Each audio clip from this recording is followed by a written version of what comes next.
Diaspora Network, go to the back again. Always go to the back. Quite a while I've been on. Well, I hope we'll be doing great, guys. Just to share some thoughts this evening, and our own is making Nigeria to work again. That is our own. That is what we are praying for. Making Nigeria work again. This evening, just a little thought, just to share some little thoughts on. We are praying for Nigeria to make sure Nigeria is is beautiful. Nigeria, a place we dream of, a place we really want, where we want it to be. That is our prayer. Uh, we all hope that it will get there. But right now, things are happening that it's just not. I mean, not good enough. Things are happening in Nigeria. It's not good enough. People are crying. People are dejected. People are losing hope, and so many things, guys. People are losing hope, and we have to encourage everyone. That is the truth. Just to encourage everyone that Nigeria will get better. Okay, we just encourage everyone. We really have to encourage everyone because I know people are feeling bad. Protests, kidnapping, killings, and the value of the naira. So many things to talk about, man. The NAS are doing the national assemblies are doing their own. The president, the Tinubu is in France. So many things, so many things, so many things. So, but Nigerians, don't give in, don't give up. This is our country. We need to fix it up, and we'll fix it up, right? But what is really happening right now is very, very. It's too bad, really. Seriously, it's not good enough. It's not good enough. And what can we do? What do we do? We have to make Nigeria work. And Nigeria must work, okay? Let's have that hope. Nigeria must work and it will work, okay? Nigeria must work and it will work, okay? And by God's grace, everything will be fine, okay? It's just that it's a long war, as I've always said, it's a long war. It's a long war, but we should not give in. We should not give up, okay? We should not give up, all right? And what do we do? We must make Nigeria work again. Protest. I think Nigeria State protest going. I don't look protests going on. Okay, and you cannot blame the people. You cannot blame them really. Protest. This is Nigeria State today. This is Nigeria State today. Guys, people are hungry. Okay.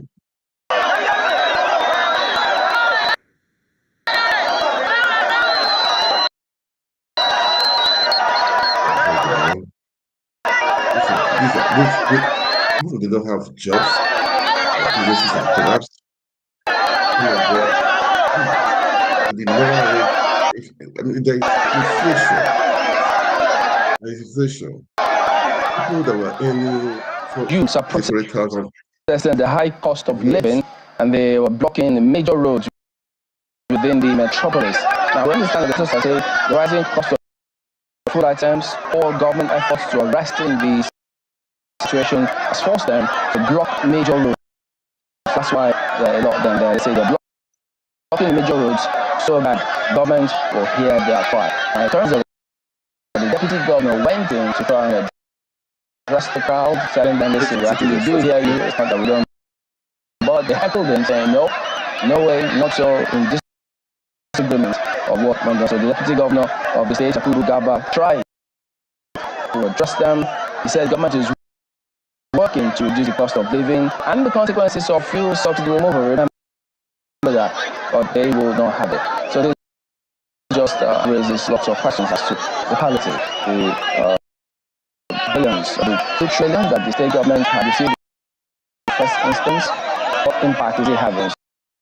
So if they're protesting like this in Niger State, some of the questions that the government now has to, because what we've seen over time, chances are there could be a copycat scenario in some other states. So if Niger State is doing this, other states got to be aware.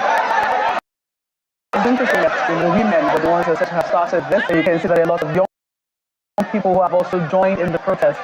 We can see a lot of young men right here, and it's interesting that they're not even listening to someone as high up as the deputy governor. It tells you just that the people are at in terms of the pain that they're currently feeling. The government is working. It needs to show it's working.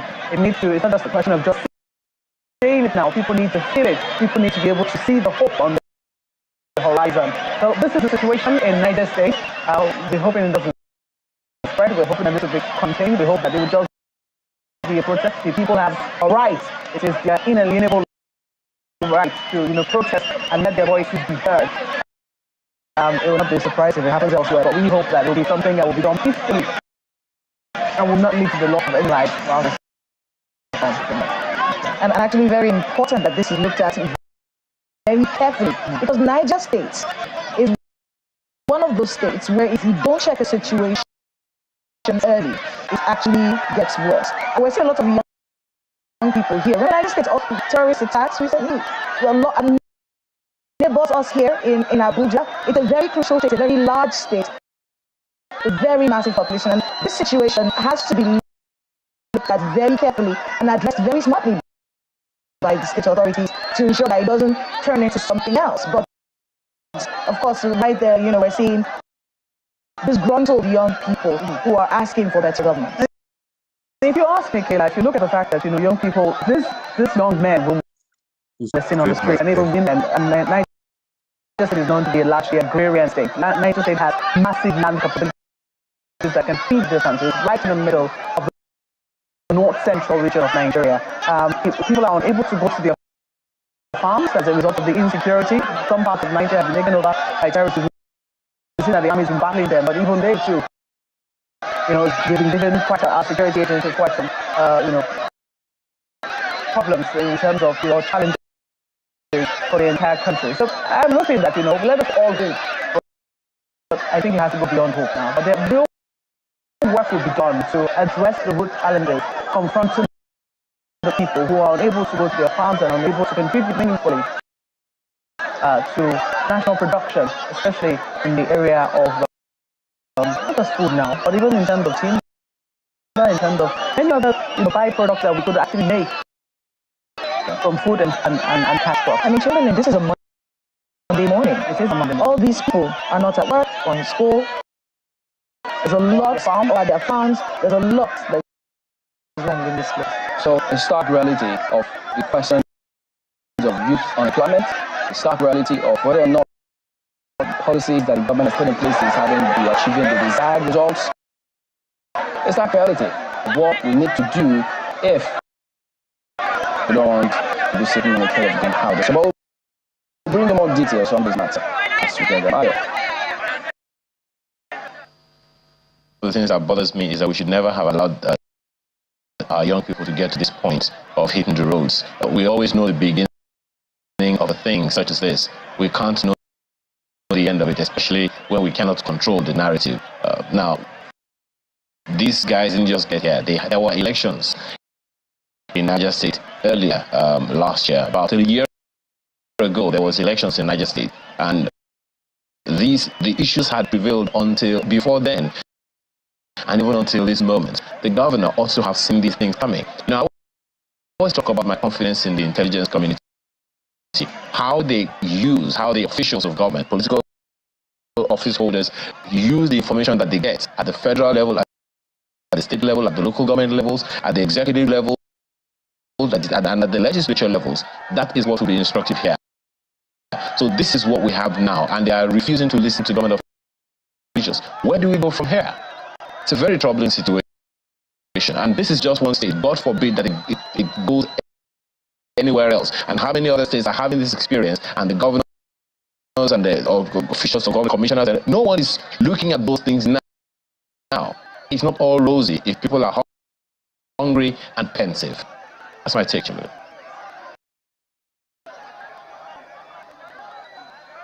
In that one, and see how it develops, to try and reach out to the governor himself. and see what has he got to say. Yes, the deputy governor did go there, but she's going to see the results.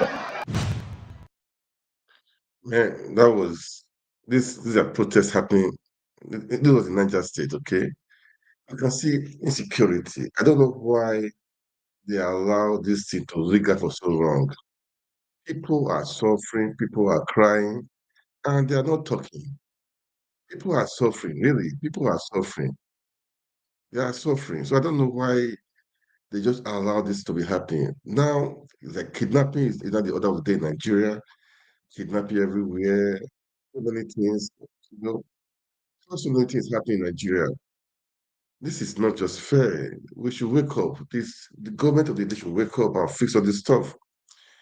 You cannot be in a country where kidnapping is now a thriving business, kidnapping children, school children, and I don't know. The thing is scary. And this now, like these people right now in Niger State that are protesting, they cannot afford food, they cannot eat again. They are hungry, they cannot go to farm because of insecurity, herdsmen, be terrorists, no herdsmen. They're in the farm. So they cannot cope.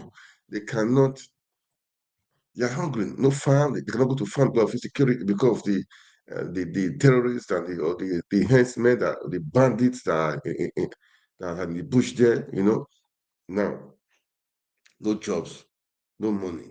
The dollar is rising. Everything is expensive. That's inflation. These people that if they turn to bad things now, people will say it's nonsense.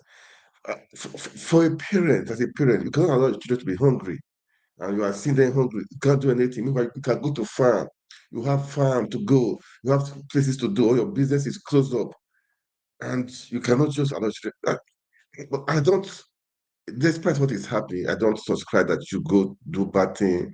No. But some people are pushed to the wall. They have no option that to do stealing and all those stuff. But I don't subscribe for that. There must be a way out. Seriously, man, there must be a way out. But I'm trying to say, really, the government should step up. I'm trying to say, step up security. Without security, the people, how will the people will suffer? Number one thing is security. If you are secure, if your village is your home is secure, your wife and children are secured, then you cannot think of how you can find food to eat. No security, what take of security to secure yourself, your family, your children. Then after you're not even sure of that, so people are displaced in your own country. Then how do you expect them to feed, to fend for their own, for their family? I don't look. People in Nigeria are so quiet too. I don't think this is something Nigeria will happen in other place because there will be revolution. There will be revolution. Today I saw Aja properties were burning. Some time ago, that was bomb. That was is it bomb blast? I don't know in Ibadan. Things are just happening. Fire here, fire here. Things are burning. Markets burning. Mandela's market in Lagos got burned down. So many things are happening at the same time. And these people that own these things, they are breadwinners. Breadwinners. They are family people. They pay school fees. They take care of their children. How will these people survive? Nigeria, okay, are they being compensated? I don't know. Are they compensated? I don't know. But so please, we should all wake up. Let's find a way out. Let's find a way out. The government of the day, I know you stole the bandit. Please, let's find a way out. We need to sort out all this stuff. Enough is enough. Enough is enough. Like they said last time, Pupils were kidnapped. The government was saying they don't pay the pay ransom. I posted something. I know how much they paid. Everything they did, I know how much is it. They supplied them. They paid money. They give them. They supplied tomato for them. They supply. They supplied even fried rice for them. You know, before Pupils were released. So guys, we just really need to. We need to help our country, man. We need to help our country. We need to help our country. This is not right. It's not fair. Please, as you watch, can you like, can you share? Make comments, man. It's interactive, but I have not been here for a long time. I haven't. But I just this evening, I was a little bit tired. I said, no, let me just do it today. let me do it today. But guys, we need to step up. We need to make Nigeria work again. Security system, Nigeria government, please, and please, and please, let's make Nigeria work. This is what we are saying. We in the diaspora, I have been saying, we will say we are in diaspora, it doesn't concern us. Man, it's our home. Oh, we have loved ones in Nigeria. So it's our business. It's our business. So this diaspora, we should not be quiet. Okay? Let's be talking. We can never know. Somewhere, somehow, something can happen. We can, we can fix it. We did a lot. We did a lot before during the election period stuff. The diaspora did a lot. We are influential. We are influential. We can make that country. We will do our part to make our country work. But those Nigeria too, you got to do your part also. You have to do your part also. That is what we're saying. That is what we are saying. Because uh, you know, uh, this bigot, this religious bigot, tribal bigot, the politicians use it to divide the people. Say, okay, I'm from the north, from the east, from the west. Look, Hausa man, Fulani man, Igbo man, Yoruba man, Isha man, they buy bread in the same shop. Do you understand? They travel on the same road. Okay, so security is not guaranteed for anybody. Okay, for me, for if you are just be a bigot, it's not guaranteed for you. Okay, so you see, let's put aside bigotry. Let's put aside religious bigotry, ethnic bigotry, and let's join hands together. You know what people are crying? I saw today that actor that was naked, that went to how do you call it again? That beach, bad beach or something. That went there to go. He got naked. He was praying for. I don't know. He was invoking a sexual spirit that brought to the boom or something. So that's why his video. He says he's regretting. I posted it on my Facebook page, on my TikTok also. The guy is regretting that they should forgive him. Eh, Look, man, as I said, Hausa man, Yoruba man, they use the same market. So if the dollar I don't know how much is it right now, sir, but I don't, if the dollar is rising, the dollar is falling. Somebody that was earning like 400K, 40,000 naira in like let's say 5 years ago. That 40,000, that 400K now is that equivalent to I would say about 60,000 naira now. The value of it. So you see. So even if they pay you 1 million naira a month now, man, I don't think it will go far and to take care of a family. I mean, like a family in Nigeria to have many families, dependents, and so on, paying school fees. I do wonder how people cope in Nigeria as per se paying school fees because private school Nigeria they are a bit expensive. Anyway, let's make Nigeria work. I don't know how I would say it. Let's make Nigeria work, man. Security system in Nigeria, security apparatus. You guys should wake up. If a guy promised 50 million youth to be employed in the military, if he could be the president, 50 million youth, he can give them agbado and all those stuff. Employ them now, then give them agbado. As you've said, give them maize and corn and those stuff. Employ them with 50 million youth. Employ them in the military, in the police force, to be for security, as you said. Employ them now. 50. You say you employ 50 million youth. What would they eat? Agbado, this one, ewedu. Employ them. Give them the agbado and ewedu, so that the security system in Nigeria will be okay. Nobody is safe. Oh. See Abuja. I heard Abuja is man. Abuja people are terrorizing there for kidnapping and the rest. Abuja, the state of power. If they can go, they are bold enough to be operating there. That means nowhere is safe, man. Nowhere is safe. Abuja, the seat of power, where we have the NSA, the military, Nigerian Army, Nigerian Navy, Nigerian Air Force in Abuja. The ministers and all the senators are there. But where is safe? If Abuja can be, I mean, nowhere is safe. I'm just saying my own, okay? I'm just saying my own. I'm just saying my own, okay? Nigeria will be better again, okay? Let's keep on talking, okay? For people to be quiet is the worst thing that can happen to a man. Don't be quiet. Just keep on talking. They may hear your voice. Like me and I'm talking now. I know somehow, somewhere, some people will hear me. And somehow, somewhere, it will go to the next person. Maybe not today, maybe next week. I know that I said that there was a video I posted some years ago, man. BBC, I don't know, it was when they saw, but I know that after some time, after about one time, I saw the video, the views and the shares was over, I cannot know how many, the shares alone was so much that after a year, I saw that video I posted over a year. The BBC did documentary on it to fish out those people in one of the African countries.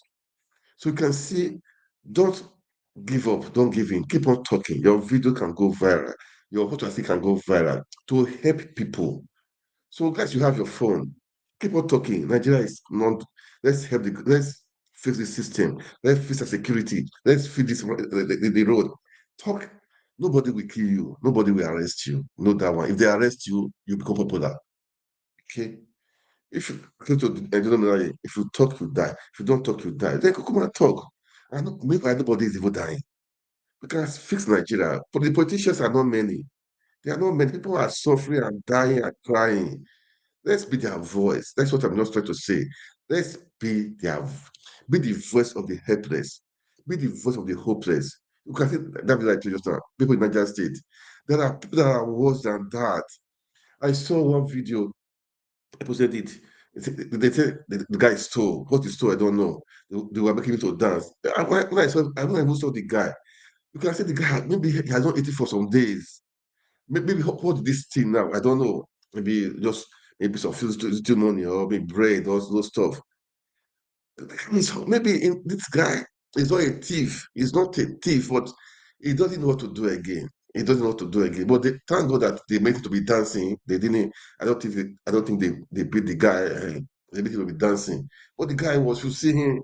The guy had been like maybe for maybe the guy had been going had been on hunger strike for a very long time. That is how he was looking. I saw. I said that means this guy must have been hungry. They are human being, man. Everybody's a human being. So we should, let's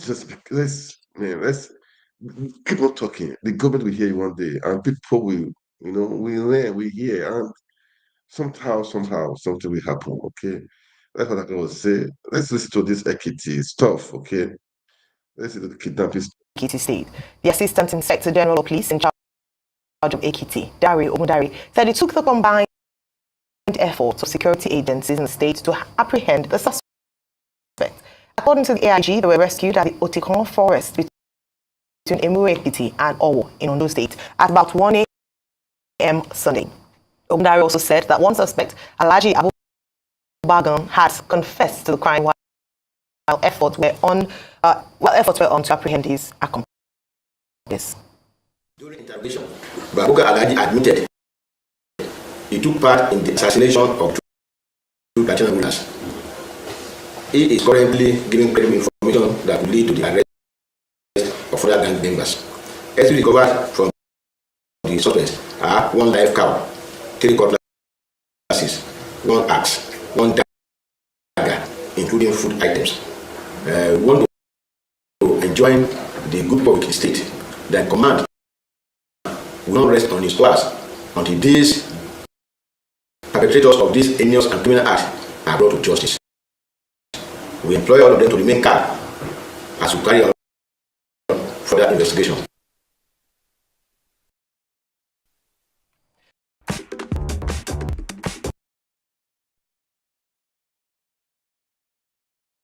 The video, okay. I was saying we should keep on talking. This was a kitty. This was a kitty. A kitty. Thank God that they said they rescued the people. I heard police were saying they did not pay any ransom. Let's let's go back to the video first, okay? Then I will come back.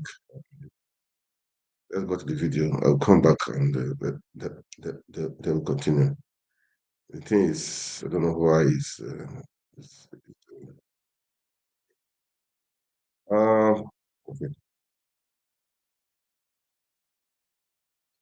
Just a minute, please.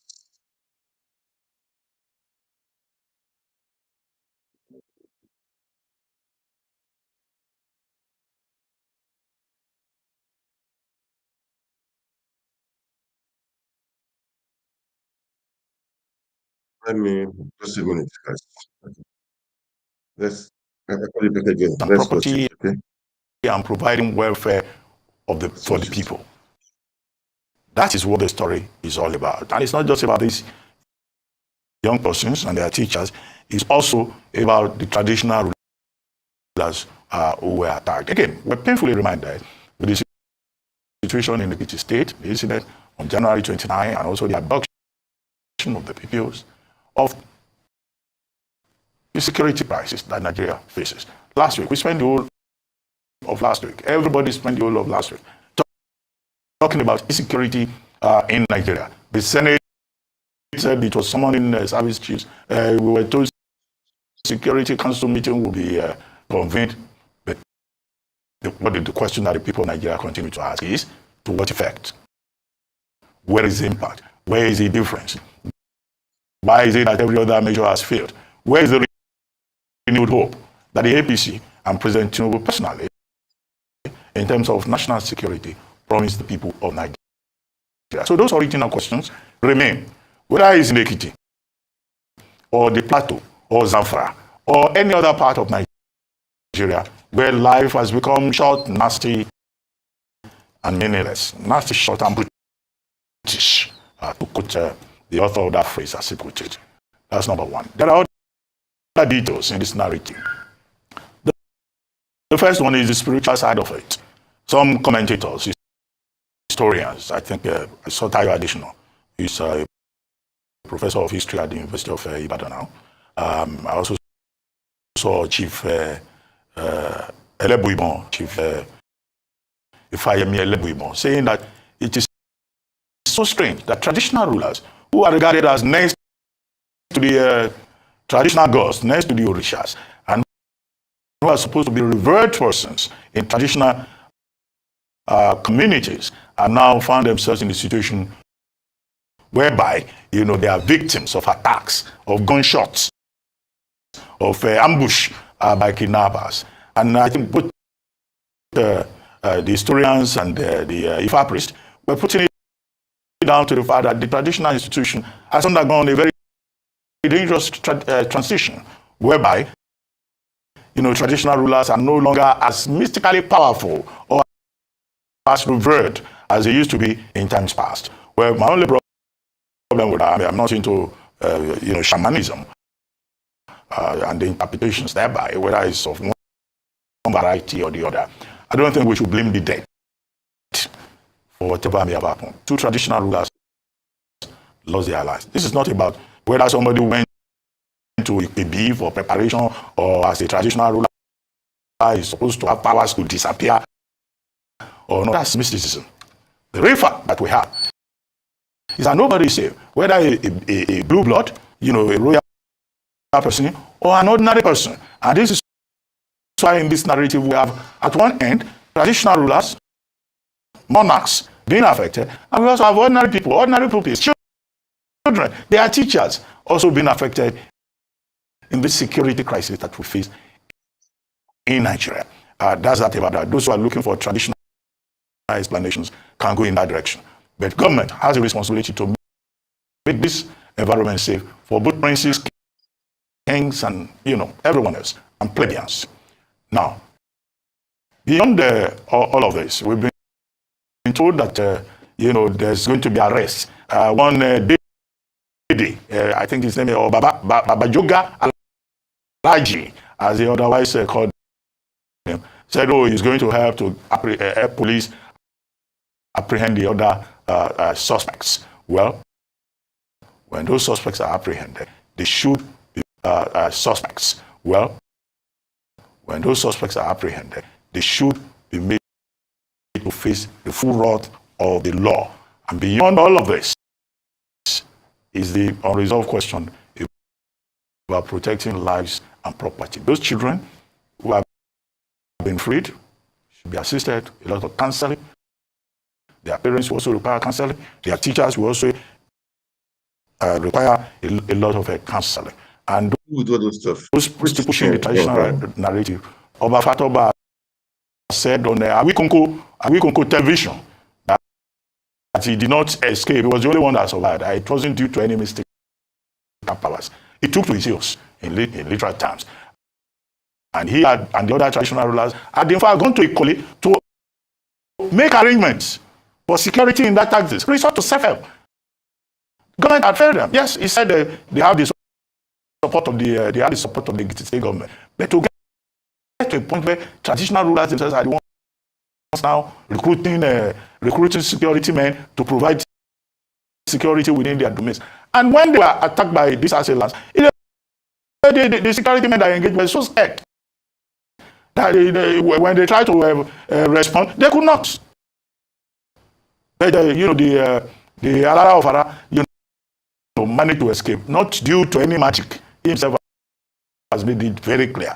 This magic is not going to solve this problem. And people should stop saying, oh, we leave it in the hands of God. Or those who are calling on the devil. Government must play its part to make this environment safe and secure for everyone.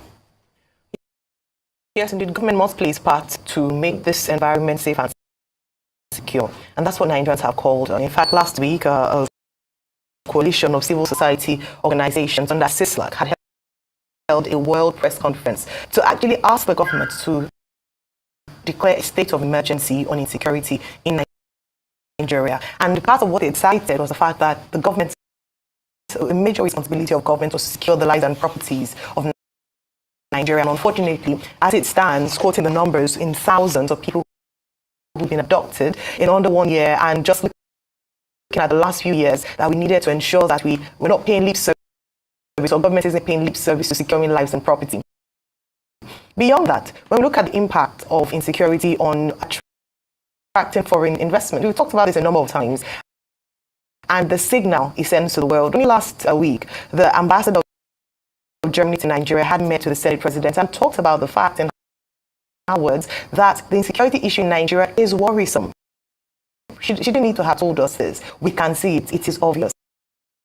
And so whilst people go online to say that, oh, the situation is not that bad, when you compare the numbers with other people, we shouldn't market Nigerians. It's not a matter of the marketing Nigeria. It's actually the fact that we want the country to be better. Hence the need to call our government and security agencies and to a rallying call so that people can live and go about their days activities without the fear of being abducted or being killed. The children who were unfortunately kidnapped last week Monday were on their way to school. And we've noticed this with children. In Abuja, just a few weeks back, early in the year, we'd had the kidnapping of Nabiha and her sisters, who unfortunately lost their life. Folorunso Ario and her sisters, who unfortunately also lost their life. That's these two girls.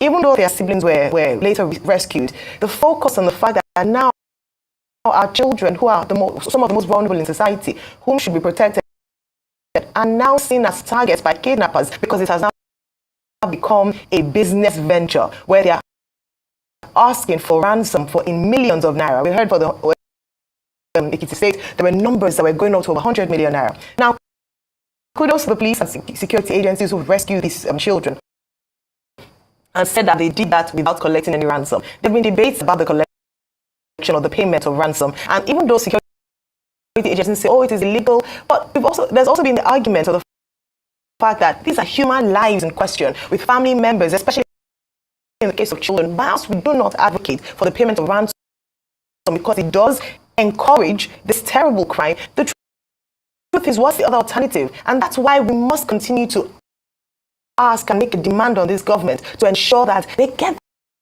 the security architecture right and are able to secure the lives of Nigerians living in Nigeria. Let me just mention a few things that has been said a lot of times. However, perhaps the more we emphasize it, the more it will be taken into cognizance and something would be done. A lot has been said about more recruitment into the police force. In fact, the chairman of the House Committee, the House of Representatives Committee on the Judiciary, had given this suggestion last week during the session. That number one, in his estimation, about 500,000 more young people ought to be recruited to the police force in bigger states and 100,000 in smaller states. These were the recommendations. Of course, we'll talk about where the financing would come, but when we have a critical situation on our hands, then money must have to show up some way. There have been talked about partnerships with the United States, with Germany. Only last week, the Undersecretary of State for Civilian Security, Democracy and Human Rights was in Nigeria, and she talked about how the US was looking at furthering their partnership with Nigeria in the area of security. They trained some of the SIS, Special Intervention Squad of the police, last week, and these are the kind of things we're looking at. Mr. Honorable Oke also talked about intelligence, investment in ensuring intelligence, a collaborative effort. Why don't the locals trust the police enough or security agencies to give intelligence? Why are they afraid sometimes, as we saw in the case of in Oyo State, where in Ibadan during the bomb blast, the explosion, they had mentioned that they knew the people who were perpetrating this illegality, but they didn't tell the police. That means that there's a gap somewhere. There needs to be more engagement between the security agencies and civilians. We keep talking about the kinetic and non-kinetic, but if this must happen, there must be collaborative efforts. Town hall meetings. Everyone must be on hand to ensure that we secure this nation called Nigeria. Finally, what we're hopeful for is that we wouldn't have more press conferences. We wouldn't have incidents like this, where whilst we're rejoicing on the surface of one, the very next minute we're having to decry another abduction or killing. That would be most unfortunate. So the onus is on security agencies, the police now in question, to prevent these things from happening. Intelligence, work together with NIMSI, especially with NIN, so we can trace and track these kidnappers who are not faceless and who live amongst us in society. Move on to our next story. Namibia's longest. Yes, guys, you've heard. I purposely to that video because Nigeria security is down to bad, down to bad, down to bad. We all need to put our heads together to know what to do. The government, they're the number one. Yeah, we the citizens we have part to play. You know, the Tinubu said he will give it will 250 million youth. These are Bado, all those stuff. Where's 50 million youth now? Look, Nigeria has the money.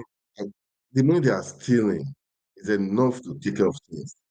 We should not be saying where the money come from.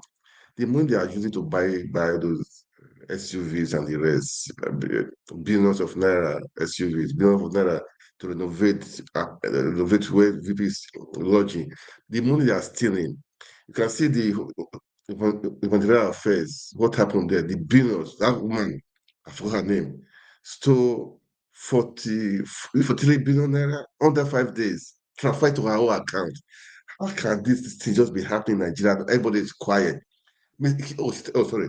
She said mistakenly. She mistakenly took 43 billion naira to her own personal account.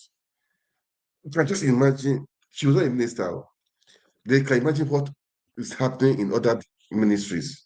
You can see the billions of naira they are just being stolen every now and then. We'll be hearing of. I posted it on my page. We'll be hearing of the trillions of naira that got lost during before Buhari left the office. They can trace all this money. People can be arrested. We can reduce some part of the money. All this suffering in Nigeria is uncalled for. Nigeria is blessed.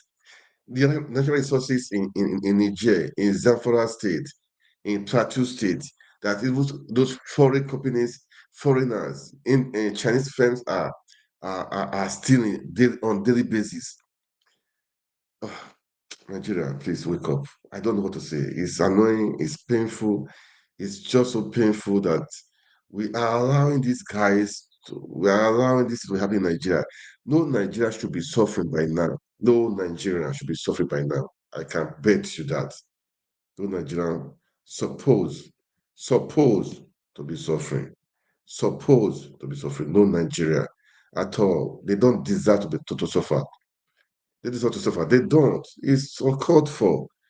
It's just uncalled for. Why should the Nigeria suffer after in the midst of plenty, in the midst of enough, in the midst of abundance, people are suffering. Man, that is too bad. It's shameful and it's pathetic. It's a sorry state. Seriously, man. It's a sorry state, man.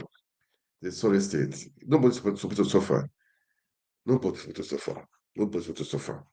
So they have all the money. Like, look, if we would block the loopholes, well, after the last money, as politicians, when we block the loopholes, we have enough money to take care of security. Even the money that people budgeted for security is more than enough because they are stealing it also. Look, God, where do we start from? That is why we need a head that is good. When the head is good, the work will be solved at least 60%. That's what Peter B said. He said, when the head is good, this, the problem will be solved at least 60%. But when the head is not good, the neck is not good, the hand is not good. How do you think the foot or the toes will be good? What do you expect? What do you expect? When you have somebody in the office that is clear-headed, has got a vision, a dream, that is not self-centered, that is not of integrity, I bet you in 1 year, Nigeria will turn around. Security-wise,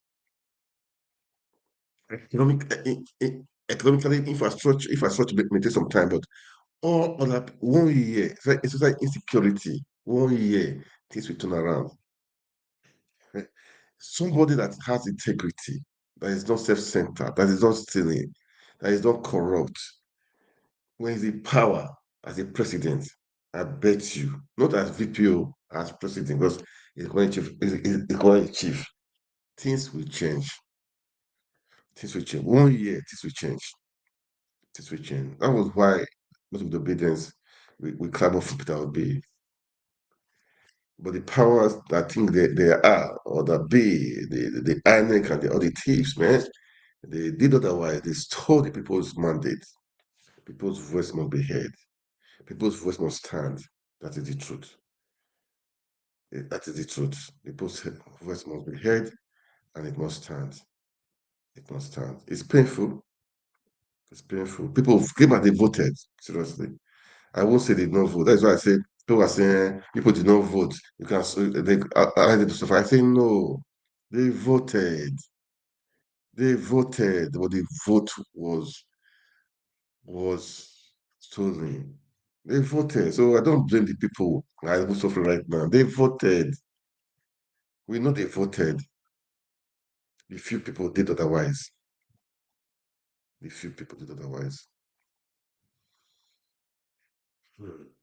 Well, they say just now, they say that they did not pay any ransom. Let me see. The ransom I heard they paid. Let me check I posted it. Let me see. Let me see. They paid. But you cannot allow them to kill them. That is the truth, man. They said tramadol, fried rice, energy drink, and 15 million naira paid as ransom for the students release. The parents said it. The parents of the children, they said it. But I don't blame them because your children to be kidnapped and they are asking for ransom when the police are not they cannot help you. The so-called governor that's supposed to provide security for the state cannot help you. The so-called the president cannot provide security to help you. After promising 15 million youths to enroll them in the military and the rest, give that bado, it cannot do anything. So what do you expect, guys? Man, they should take it. Look, I've been saying, governors take care of your. If I, local, the local councils, local government council, local government chiefs, the people take care of your security.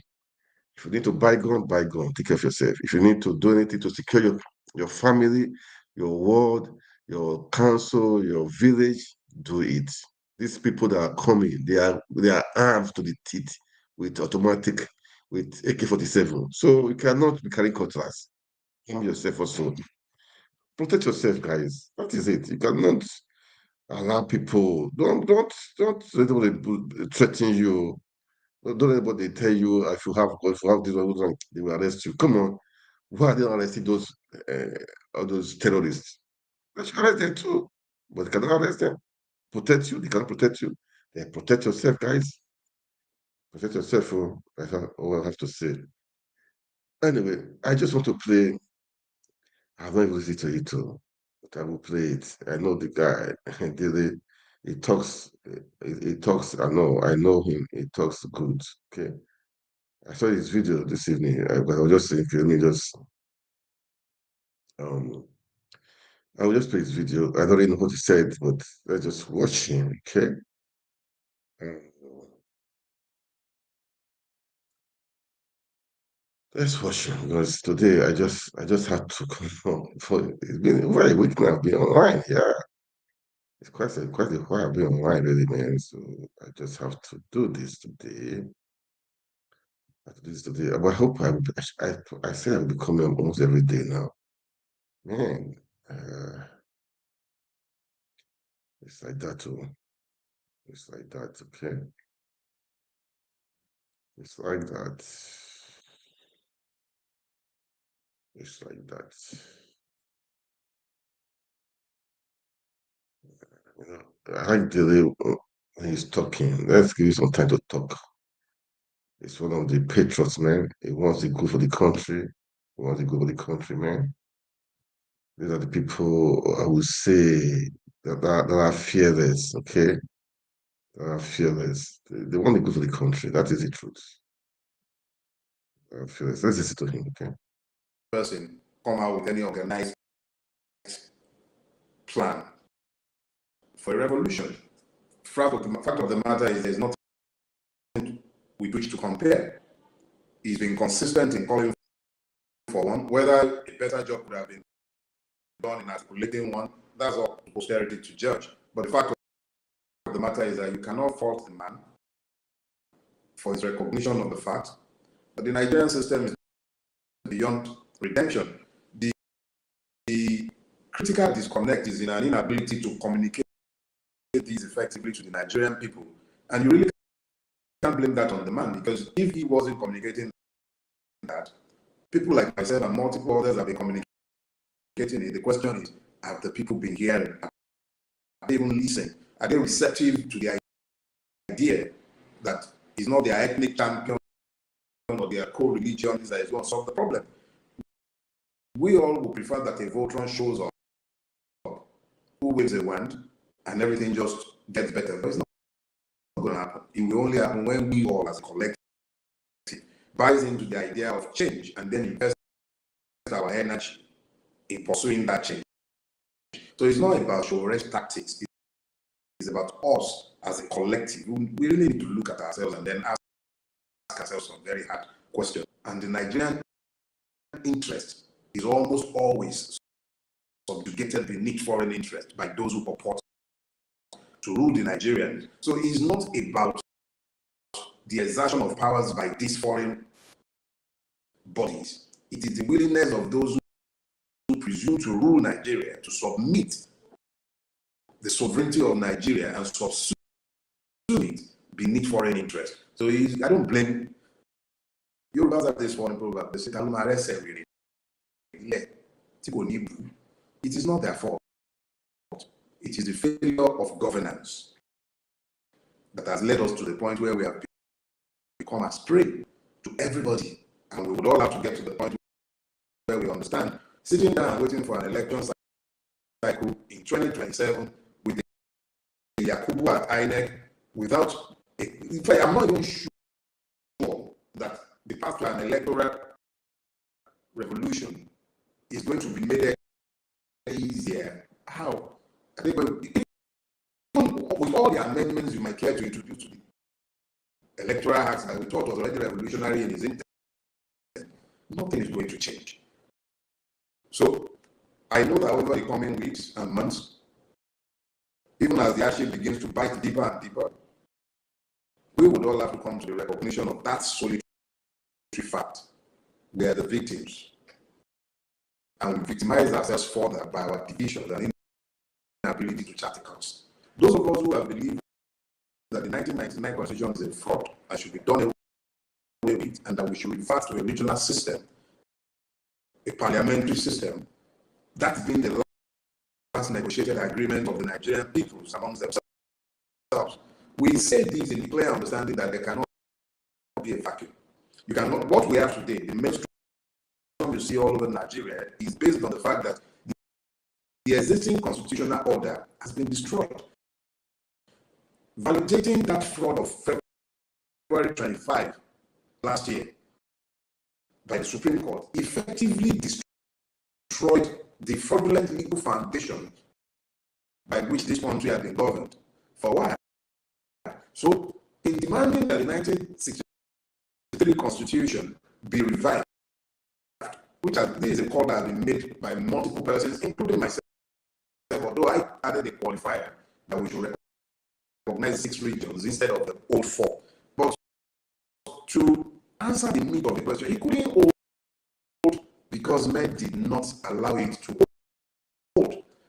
If, when the disagreements that arose out of the 1962 elections, if those had been settled using legal means or going through the legal process, as imperfect as it might have seemed at the time, of course the system would have held. But young men, military men in their 20s, enraged and dissatisfied with the state of Nigeria at the time, they took matters into their own hands. The kidnappings in Ekiti came up. The kidnappings on Lagos-Ibadan Expressway, and I traveled that road on Friday, came up.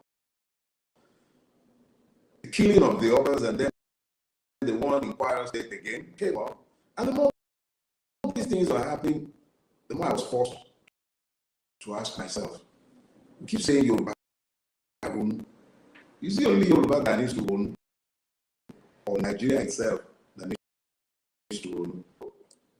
What Hubert Ogunde was saying to the Yorubas was a call to introspection. He was asking them, the Yoruba people as a collective, because we're a disparate lot, from the Gominos to the Deshas to the Ekitis. You mustn't forget that we fought the longest civil war known to the history of man.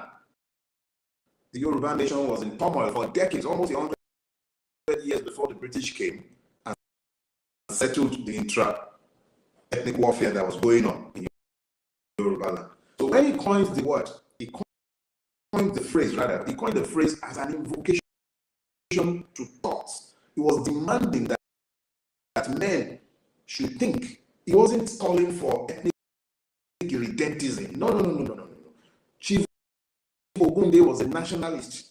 He wasn't calling for some Yoruba irredentist awakening. No, he was demanding that the Yorubas should unite themselves and stop fighting amongst themselves as they were doing in the context of 1964. Now, where are we today?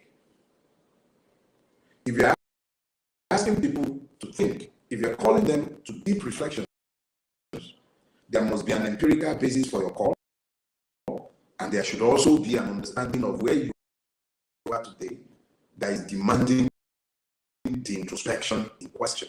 Where are we?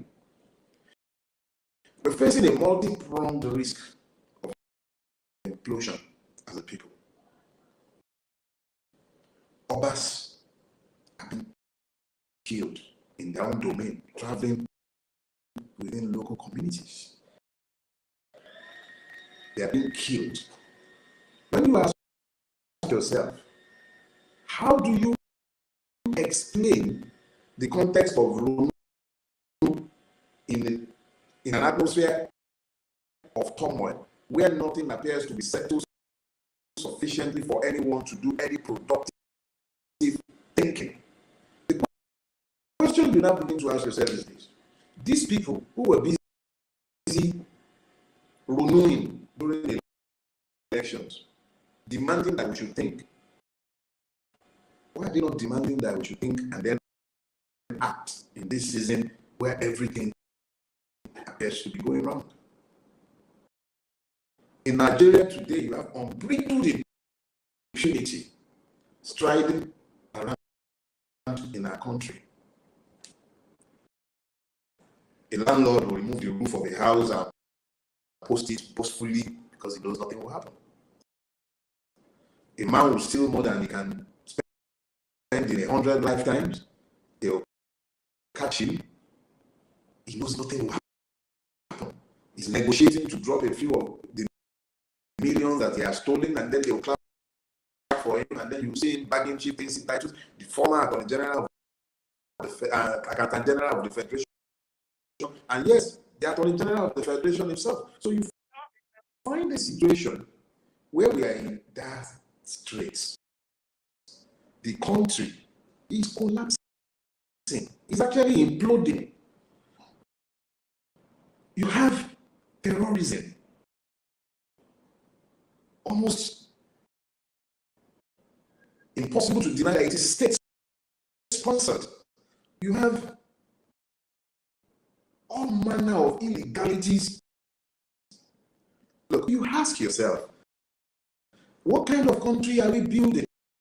You look around you today, naira to dollar, it's probably about 1,000, what? 1.5? I don't know. But the question is this. Someone would ask you, what are you buying in dollars? Tell me one thing, just one thing that we're still manufacturing in Nigeria. I was in the hospital on Wednesday, Tamiflu, a drug to treat flu. I paid for 2,000 naira for that. How many Nigerians can afford that? Malaria is becoming a killer again. Don't let's talk about typhoid, because if you got typhoid, you got using myriads of antibiotics. Where is the money going to come from? Where are the drugs? Where are the manufacturers? There is an imminent collapse of our society, and we are not paying attention. Yoruba Ronu, these are gone beyond Yoruba Ronu. Igbos need to Ronu. Ijos need to Ronu. Ibiobio need to Ronu. Fulanis need to Ronu. Hausa. Everybody in Nigeria needs to Ronu, or this country is going to collapse around all of our heads, and it's not going to be long at the rate we're going. This is a call to a deep reflection. Enlightened selfish interest demands very strenuously that we take a look at our society, at our country, at the totality of ourselves, and then ask ourselves what we are doing, the country we are building. Is it sustainable? Can we sustain this system? Is it something that we would like to see sustained? These are questions that we all need to answer by ourselves. Look, I'm worried about Nigeria. I'm seriously worried about Nigeria. I'm worried about it because it does not appear to have any hope to offer to us any longer. On a daily basis, you look and there are multiple reasons to despair. Yoruba, but Nigeria needs to even roll more. This is not one of those days when it is easy to say the things that one wants to say, because they are very difficult truths to pass on. But there's no other way to say it than say it. They say that Ogedembaje, Alumpo, this ripest fruit is the saddest. I have to say it than say it. They say that Ogedembaje, Alumpo, this ripest fruit is the saddest. However you look, wherever you turn, wherever you turn in Nigeria, yeah, I know the nation's cup thing is our current distraction. And it's nice to have these distractions once in a while. The church and the mosque religion is gradually losing its allure. So it's no longer serving the job of distracting as much as it used to. The pastors and imams have been largely discredited by their efforts on behalf of Jaguda. But football is there now. keeping all of us anesthetized. So we're taking our eyes off the ball, while we have conveniently ignored the reality of our existence. But even in the midst of all of this, Nigeria has continued to die in installment. Remember this. Without finding common purpose, even with those idiots, we're all going nowhere. Elections are over, but the consequences are lost. As much as we might dislike what they did during the elections, and I'm talking about fellow victims, it is time to find the grace, help them to see the commonalities of these afflictions, because more are coming. Petrol prices are going to go further up. I assure you, they will remove, change the thing that your power and steel, Mr. Power was saying that he's already confessing that they should remove every last vestige of subsidy. They talk about government subsidies, but they will never talk about the subsidies that are given by me and you. Every day we subsidize government inefficiency, corruption, and impunity. Every day. Every day that I spend money buying diesel, every day that I spend money paying a guard, every day that I spend hours in traffic, each and every day that I go to the hospital and I spend extraordinary amount of money to treat either myself or any member of my family or staff, I am subsidizing government inefficiency. The thing you need to understand is that if we do not find common purposes, we will perish together. Let me make something clear to you. The ruiners of Nigeria are so myopic that they cannot even see what is in their own best interest. Even their own selfish interest, they can't see it. They are constantly focused on eating, just stuffing their guts, stealing what they cannot spend in God knows how many lifetimes. That is their way. But those of you who still have the capacity to introspect, you can think. You need to now begin to think beyond the now, because I'll show you. But Onu, which is to be stupid, should not be confused with Ronu, which is a call to think.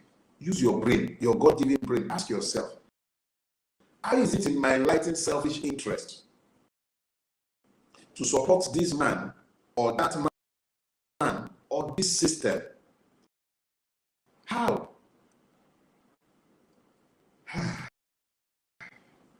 My dear Nigerians, my brother Yoruba, Igbo,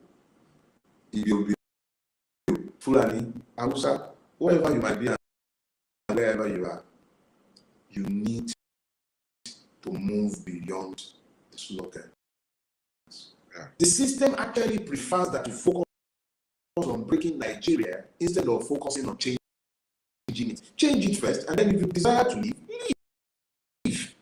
Aside, it is a right to self-determination. The right to secession is a right of self-determination. The right of self-determination is a right of citizens. You are not citizens the way things are. None of us are. We are all victims. So if you focus solely on what they actually love it when you begin to talk about secession. They love it. The system loves it. Each and every one of those who should be at the forefront of championing the secessionist rights of citizens are busy at defeating trough. So I'm asking all of us. We have a common interest in surviving as a people, not necessarily as a country. Nigeria is functionally dead. Its economy is almost comatose by design. Poverty is the only thing that shows up by design. If anything is going to change, it will only change because we found the common purpose to come together to change it. February 25th should be the national swearing-in day for Yakubu, INEC, and each and every one of those who thwarted the sovereign will of the Nigerian people. For those of you who might follow and who follows me as well.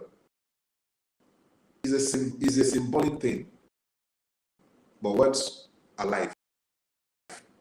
Send your thoughts and wishes to Yakubu and everybody involved in the shenanigan of the 25th of February on the anniversary of the day.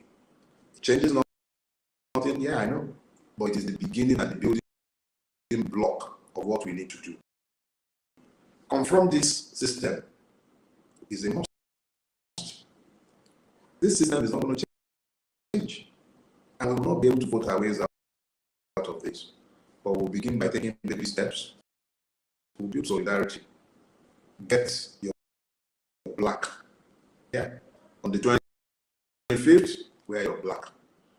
Wear black and send your good wishes or bad wishes or whatever wishes you have for Yakubu and everybody involved in this thing. Yeah.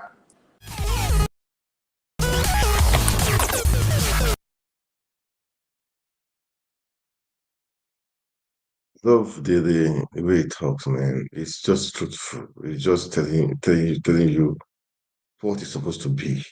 Okay. That's why I like him. That's why I like him. I like him. He's a fighter. He's he believes in doing the right thing, I mean, saying the right thing, and we need people like this. Okay. Should I say patronize them? I don't know. I don't, is that what okay to use? I don't know if that what is okay to use. But we should really. These are people we need to. People like this are few. There are not many. Okay, people like this are few that want the best for our country. People like this, there are few, man. There are few. I played that video to let you know. In case you are watching me, man. As I said, wake up. Wake up. We don't have, I always say we should all wake up. We should all wake up. That is the truth. We should all wake up. Uh, for me, what do I say now? Wake up, guys. Take take the country back. These people, if you say 227, hey God, oh, I'm sorry for you. If you can survive to that day, I pray survive to that day. I pray for survive to that day. But if you say 20, with this INEC that is still there, INEC that is still there, these jackers that are there, you can see what they've been doing since after February 25th. All the elections has not been election. They go there, they write it, and cannot do nothing. All the bad elections they have been doing, all the school elections they have been doing, you can see for yourself, man. If you wait if you are giving yourself hope to 2027, I'm sorry for you, man. I pity you. You'll be one of I would say, the miserable set of person or set of people. If you say 2027, that's what you're waiting for. I'm sorry for you. Nigeria, wake up. Fight for your rights. That's what I have to say. I don't. That is just what I have to say, man. What else should I say? Security everywhere, killings everywhere, banditry everywhere. It's like last sense to kill, last sense to do. It's like business, very lucrative, man. Too bad. I pray for Nigeria every day. I pray for the country to be better. Really, I don't know how did we get here? Please, I saw Yusuf. The Patu told me, you guys should keep on talking. Peter Obi, we love you. Keep on talking. Don't give up. For me, I don't say uh, if joining a PDP or BIP, I don't know. I don't think that. I don't even look. I don't even believe which election. Even like they merge, which election, this INEC. You cannot do nothing when we were openly robbed during November 25th, openly robbed, openly rigged. Then the guy was not even the president. You guys did nothing. I was staying at home and hoping prophecies. They will arrest 18 people on the day of inauguration. I saw them. I saw them. I saw vision. I'm a Christian, born again, man. It's really faith. You guys have to wake up and fight for your rights. Wake up and fight for your rights. You guys did not do it.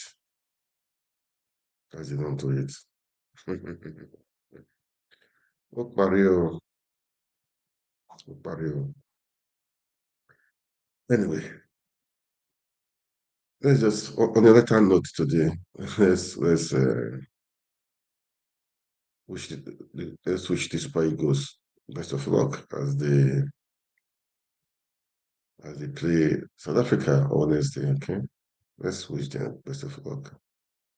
As it is, please as you watch, can you like share, make comments? Okay, let's play this on after this. I call it a day. Okay, and hopefully tomorrow I'll be around tomorrow. Okay, let me try to make it. I will try to tomorrow. I'll be around tomorrow. Hopefully. Okay, let's get to this one. Call it a day after this. The Federal Airports Authority of Nigeria has responded to a viral video over the weekend which captured the sudden power outage at the Murtala Mohammed International Airport in Lagos. The incident left travelers in the dark for 3 minutes, eliciting several reactions from travelers and store owners who mocked the state of infrastructure at the facility. This is Murtala Mohammed Airport, Nigeria, and today's date is the 2nd of February 2024. They have just taken the light at the airport. There is power outage at the airport, so you can imagine what it looks like. At an international airport, there is no power running, no light. What a shame. What a shame. What a shame. Of course, you can understand the frustration of the travelers, but FAN put out a tweet immediately, actually, responding, saying, update. We experienced a 2 to 3 minute outage at the Murtala Mohammed International Airport yesterday, February 2nd, 2024, while switching over to our backup power supply after losing power from the grid. The electrical team has identified the challenges with the automatic switchover and working judiciously to restore this immediately. We have put a plan in place, leveraging the alternative sources of power to ensure we do not have a recurrence. I thought that this was a good tweet, and I thought that they responded swiftly, which was quite important. But you could hear the frustration of Nigerians, coming out to say that this is horrible happening in Nigeria. But this is not only in Nigeria this happens. Last year, I believe I saw, a report, in the UK of a blackout, and it disrupted a lot of services. So it does happen across, but I guess the frustration is the fact that it is a common occurrence. Yeah, and I think it's on social media, yes. Oji, the fact that people can report on the spot. In the past, when things like this would happen, it would take a while for people to even know that such a thing happened. So we have citizens who are keeping in check our national institutions. And one of the things I must commend FAN for doing, like you said, is coming out very swiftly to give a reason and to explain the circumstances of things. However, I do believe that this also points to a bigger challenge that we have in the nation with regards to power supply and how this can cause embarrassment to Nigerians. The incident that happened at Heathrow Airport, I think, happened early January, and was early in the morning. They said that the disruption to flights and operations was quite minimal, and that it was just a portion of the airports that had encountered a blackout. I'd seen comments around, well, let's compare ourselves to England. But when we have challenges, I think we should desist from comparing ourselves and saying that other people are doing it too, so we can get away with it. That's not our focus, that's not our aim. So I'm hoping that as a lesson from this, FAN would put in measures, as I said, the automatic switchover had a challenge to ensure that this does not occur again. That's what we look forward to, not to compare ourselves to say, other people did it, so we are fine. Mistakes to happen, let it not happen again. Yeah. Well said, Ayo. We'll take another story. Over the weekend, the Super Eagles of Nigeria defeated Angola 1-0 to become the first team to book a place in the semi-final of the ongoing Africa Cup of Nations in Ivory Coast. Well, during the game, President presidential candidate of the Labour Party, Peter Obi, was spotted wearing traditional green and white jersey of the Super Eagles, cheering and dancing along with fans at the stadium.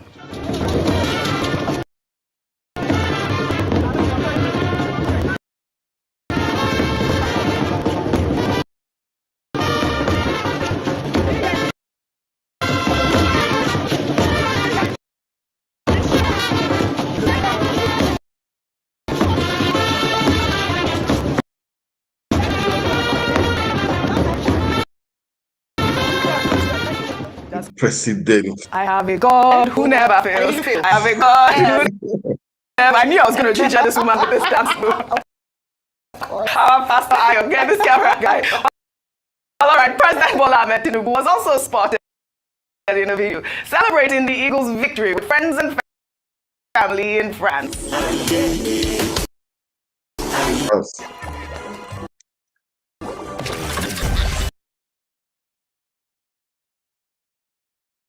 Well, let's pray. We bring the cup home, okay? That's our prayer. And I pray we bring the cup home, okay? That's our prayer. All right? That is a prayer. Let's keep praying for them. Let's keep praying for them. I believe we can. If we make it happen. All right, let's go with the video again, okay? Let's go with the video again. Yeah, let's go with the video again. I'll come back. Family in France.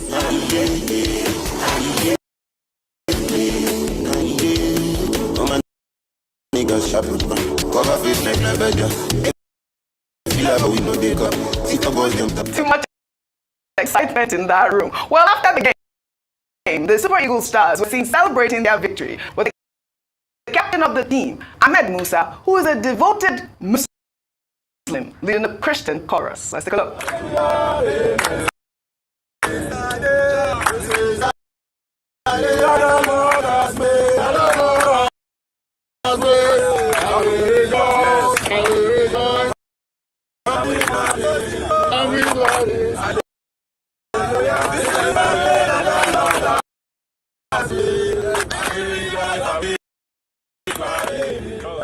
I mean, this was beautiful to see, Dr. Abacha. I always speak about what sports brings to the table, the camaraderie, the beauty in sports. That's what it is. Dr. Abacha, really quickly. Well, the beauty of football. Yes, the beautiful. And how football has become for Nigerians a religion. Yes. It's not only in Brazil or in Colombia that they worship football. We also worship football here in Nigeria. And when it comes to football, religion, ethnicity, all of those things that ordinarily divide us do not make any difference. And it's good for the Super Eagles themselves to see the level of support that they are getting. Presidential candidates going to watch them. The whole of the Senate committees, the National Assembly committees on sports, they were also out there. Football legends, they were all out there to support them. And, you know, apart from Peter Obi, yes, I thought I also saw Godswill Akpabio, the Senate president, also out there in the stands to cheer up the Super Eagles. The Super Eagles will justify that by just bringing the trophy. Yes. Finally, Ahmed Musa, who is a Muslim, leading a chorus. You know how it is. There are many of these, there are many Christians, who started out from Muslim colleges and who can read the Quran, can worship very well in the Quranic manner. And there are many Muslims who also attended Christian secondary schools and, understand what Christians do. Yes. So, I mean, we're in the recent, a united society. It's only when people want to play politics with religion that they say, oh, I'm a Muslim, I'm a Christian, or I'm a traditional African worshipper. So there are many like Ahmed Musa, who, by the way, I think is from Kaduna State, where you have both Christians and Muslims together. But what is important is that we have at least one thing that we can point to as a source of national unity. Yes, congratulations, the Super Eagles, and just beautiful to see such unity. I hope we can take this forward and know that it's important for us to be tolerant. Yes. We can live together, coexisting, different religious beliefs, but still loving one another and pursuing, the good nation. So congratulations to the Super Eagles. Well, like I said, before we end what's trending, I did say that Nigeria was fully represented at the Grammys. Shall we take a look at Burna Boy's performance at the Grammys? He's a Grammy-winning sensation originally from Nigeria. Please welcome Burna Boy. I think I go stop here for today. Right? Well,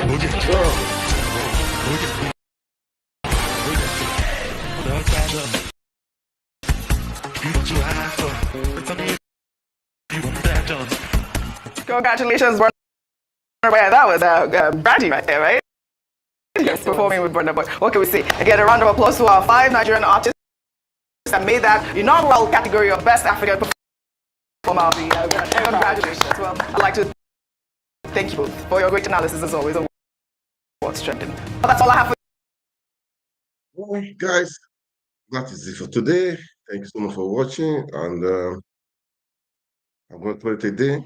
Please, as I've said, to watch, and you like, share, and comment. Let's make Nigeria great again. We can make it great again. Nigeria belongs to all of us. Nigeria is a country we know has the people, has the human capital. We have the capacity. We have the human resources. We have the natural resources. We have been blessed and graced by God. We can make Nigeria happen again. Please, those in authority, take the security into serious consideration. Please, let them security everywhere. I mean, when you have security, investors will come. If you need to go and beg for investors, they will just definitely come. You have enabling environment. People will come and it will create jobs for people to break up people from poverty, from frustration. You can see people in Nigeria say they're frustrated. That's why they protest. If guys don't take it, protest will spread everywhere, and it's only good for the country. Okay, but Nigerians, the boys, the things in your hands. Make Nigeria work again. We can make it work again. You and I can make it work again. I love Nigeria. I love my country. Those in diaspora, we should not give up. We should not give in. We can make things better. Okay, we can make things better. We can make things better. I believe the Nigeria have. Come on, Nigeria is blessed. Natural. We are blessed. We are endowed with God love us and He blessed us, but the leaders are doing otherwise. See me on the line, making Nigeria work again. We can make it work again. So, guys, thank you for watching. As I've said, can you follow our YouTube channel? Subscribe to our YouTube channel. I think I have about 2 there. Facebook page, Twitter, even on my Instagram too, Instagram and TikTok. We're all there. We're all there. We're all there. All right, guys. Thank you so much for watching. God bless you. God bless Nigeria. Good night.